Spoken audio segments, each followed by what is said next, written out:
dire merci beaucoup.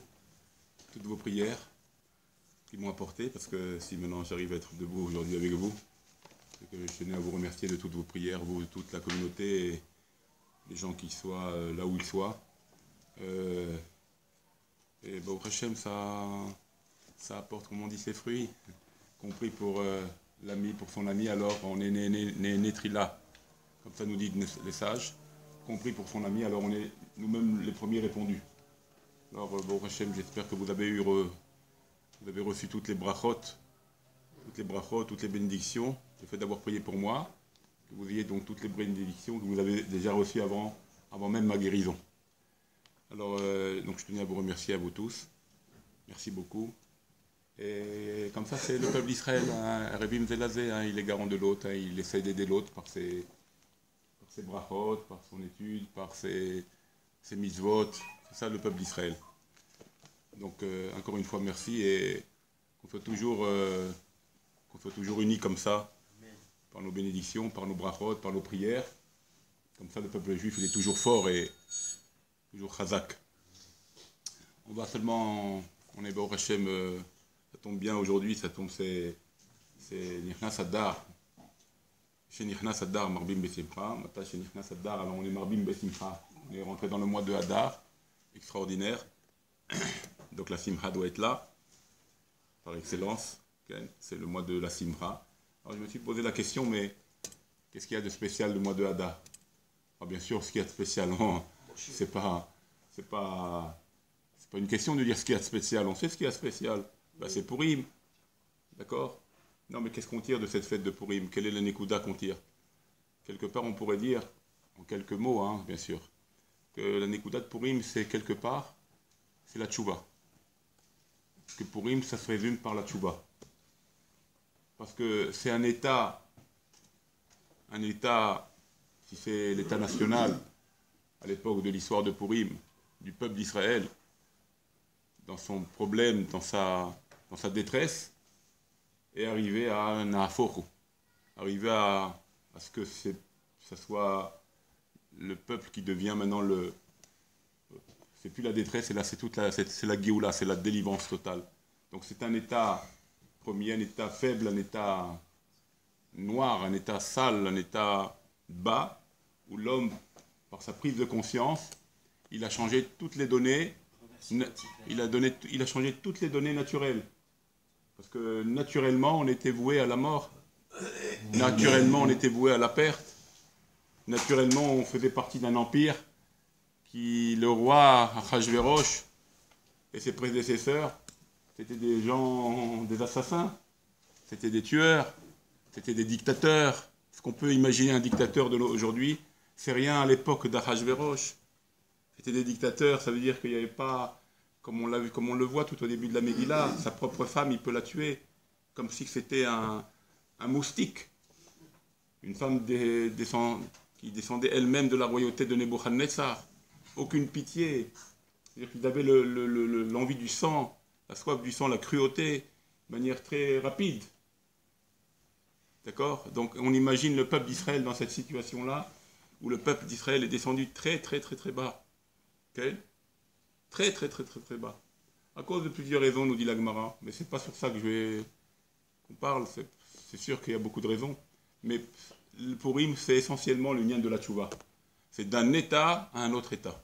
C'est d'une situation perdue, une situation où l'homme va dire non, j'ai toujours espoir, il y a toujours à s'en sortir, il y a toujours à faire. Et c'est ça la tchouva.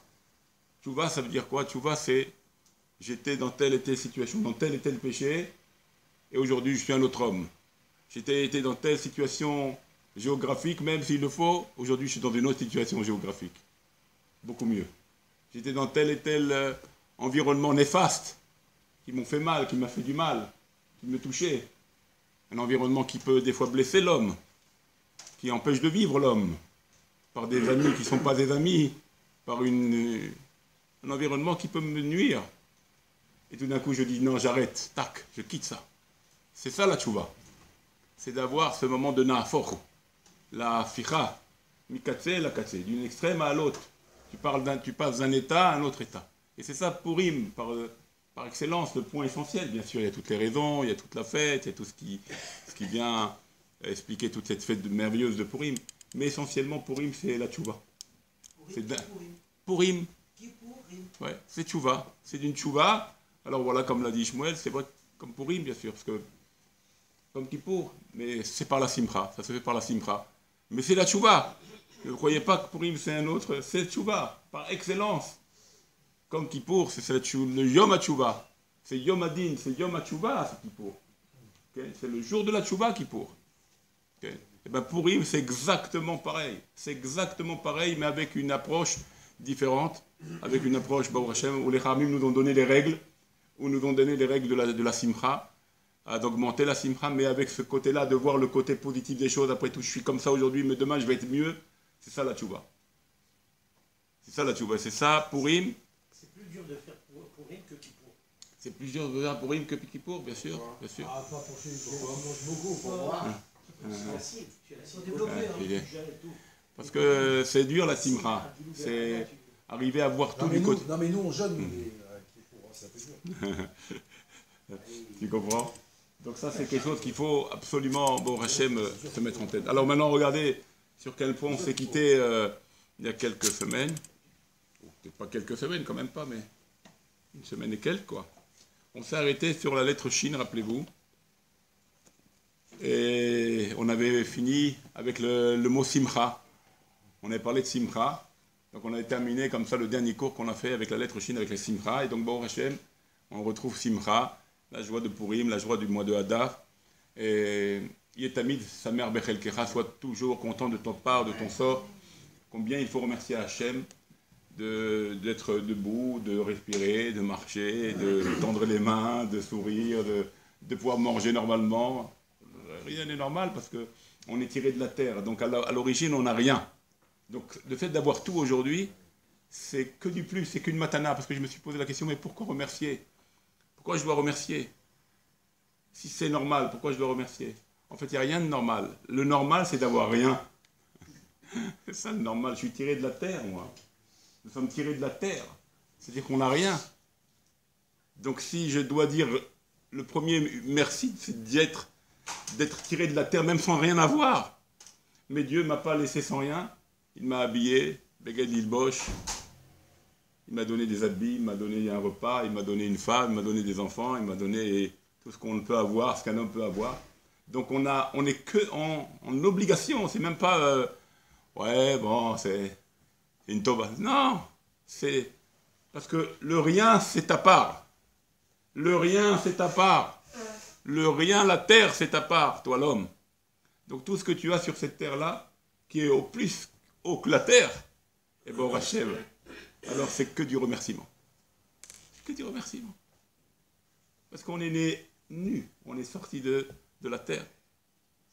D'accord? Donc tout ce qui vient en plus, c'est que à dire merci. Pour ça, je vous dis, il faut qu'on remercie toujours Hachem de tous ces moments-là, où nous sommes en bonne santé, parce qu'on ne se rend pas compte des fois, on ne se rend pas compte, on croit que tout est normal, tout roule comme sur des roulettes, comme on dit, mais c'est pas du tout, rien n'est normal.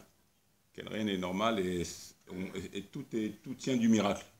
Tout tient du miracle. C'est pour ça qu'il faut remercier Hachem d'avant tout, bien sûr, sur chaque chose que nous avons autour de nous, et être Bessimcha, être dans cette joie-là, parce que c'est notre part, notre relève. Il faut être content d'avoir ce qu'on a, et ça doit dégager de nous une simcha, une grande joie. Okay? Indépendamment des trucs, de ce qu'on a comme problème, mais ça ne doit pas nous toucher. On doit être au-dessus de ça et d'avoir que, avec tous les problèmes qu'un homme peut avoir, parce que tout le monde a des problèmes, mais d'être déjà à cet état de quelque chose, entre guillemets, être habillé, déjà c'est un grand cadeau de la Kodesh Baruch Hu. Grand, grand cadeau. Ça, il faut jamais oublier ces choses-là et de remercier Hachem à tout moment. En tous les cas, on a terminé avec la Simcha. Et là, on va parler du Shabbat dans la lettre Shin. Okay. Donc, Shabbat, j'en parle pas dans le sens qu'on ne va pas rentrer dans les halachot. C'est des 39 travaux interdits de Shabbat qu'il faut absolument connaître. Il n'y a pas que ne pas fumer et ne pas allumer la lumière. Ça ne se résume pas à ça, Shabbat. Beaucoup de gens pensent que ça se résume à ça. Ah, je travaille pas, je fume pas, j'allume pas la lumière, voilà Shabbat. Non, c'est pas ça Shabbat, c'est 39 travaux interdits qu'il faut connaître parfaitement. Comme le dit le Chafetz Chaim dans sa Hagdama, que si quelqu'un n'a pas étudié les lois de Shabbat, alors il est dans l'impossibilité de l'accomplir sans faire une avéra. Okay? Il ne peut pas parce que tu ne connais pas. D'accord? C'est beaucoup de détails, donc il faut passer les simanim du Shulchan Aruch en ce qui concerne le sujet de Shabbat, très important. Ça c'est au niveau technique, au niveau des lois. Mais indépendamment de ça, il y a ce nyan de Shabbat aussi, au niveau de la marshava, où on est dans une marshava différente. C'est le Shabbat. C'est avoir cette marshava qu'il faut pour éviter à penser au travail et être pris par tout ça, parce que c'est ça qui nous perd un peu du Shabbat. C'est qu'on est pris par le travail de la semaine, on y pense le Shabbat, on est pris à des calculs, on est pris avec des calculs, on est pris avec des comptes. Et donc le Shabbat, au niveau pensée, au niveau esprit, il est perturbé, il est touché. Donc même si on s'est arrêté de travailler, parce qu'on s'est arrêté de travailler, mais la tête, elle tourne tout le temps. Et quand la tête, elle tourne tout le temps, elle nous fait penser à des choses de la semaine, donc on n'est pas dans le Shabbat. On n'est pas vraiment dans le Shabbat parce que la tête, c'est elle qui nous fait vivre le moment. C'est elle qui nous fait vivre le moment. Donc si tu es parti dans des pensées chol, dans des pensées de semaine, de la semaine, alors quelque part, tu n'as pas fait un Shabbat comme il le faut. D'accord? Donc c'est pour ça qu'il faut faire très attention à ce que nos pensées Yom HaShabbat soient aussi à un niveau supérieur, à ne pas rentrer des pensées de la semaine. Kamouvan, une sainteté, Achila Beshtia, Oneg Karata, la Shabbat, Karata la Shabbat Oneg. Donc donner à ce Shabbat du plaisir, par des bons mets bien sûr, par un bon manger, par des bonnes boissons, afin d'être joyeux, aussi avec sa femme. C'est le moment d'être Bezivug, Gamken, et ça, afin de donner à Shabbat toute sa grandeur. Donc ça c'est le nyan du Shabbat au niveau de sa pensée également, donc aller pas seulement au niveau de l'action, de faire attention, de se préserver de tout interdit, mais aussi toucher la pensée, une bonne pensée pour Yom HaShabbat. Ensuite, comme on a parlé du taf c'est tchouva, que, comme l'a dit David, Hatati Negdi Tamid, il voyait le péché devant lui. Qu'est-ce que ça veut dire, il voyait le péché devant lui? C'est pas que le péché était sur lui, il est là devant lui, afin de s'améliorer à chaque moment. Quand je vois le péché devant moi, alors je sais que je dois encore m'améliorer. À une nouvelle finesse, à une nouvelle amélioration, une nouvelle dimension. D'accord? Et c'est comme ça, le fait de l'avoir devant moi, le péché, de le voir, alors je sais que j'ai toujours quelque chose à améliorer et à arranger. Okay? Ça, c'est David Ameller. Mais comme ça vient nous apprendre, hein, bien sûr. Aussi, le lien de la tchouva, c'est l'achnaat et tatzmecha. Ça veut dire la soumission, savoir s'abaisser, savoir prendre la qualité de la nava, de la modestie, de l'humilité. Okay? Et de ne plus être moret bakadosh borou, de plus aller faire des guerres contre Dieu. Par le péché, c'est quoi la guerre contre Dieu? C'est les péchés. Donc essayer de toujours s'améliorer, toujours d'être dans un état de progression. C'est ça la tchouva. Changer. Toujours changer. Et voir toujours ce que j'ai fait devant moi, il est toujours devant moi.